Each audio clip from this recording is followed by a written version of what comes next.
দেখুন বন্ধুরা, দেখুন কিভাবে বিড়াল সাপ শিকার করে।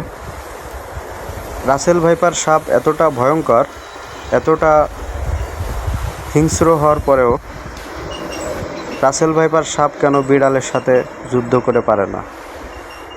কারণ বিড়ালের থাবা এতটাই তীক্ষ্ণ, এতটাই নিখুঁত, বিড়ালের টার্গেট এতটাই নিখুঁত যে সাপের টার্গেটের থেকেও, সাপের ছোবলের টার্গেটের থেকেও বিড়ালের থাবা অনেক নিখুঁত। এই জন্যই সাপ কখনো বিড়ালের সাথে যুদ্ধ করে পারে না।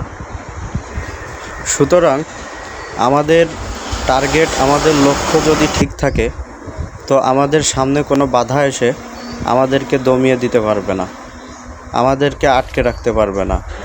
তাই আমাদের উচিত আমাদের লক্ষ্য ঠিক রেখে সামনের দিকে এগিয়ে চলা।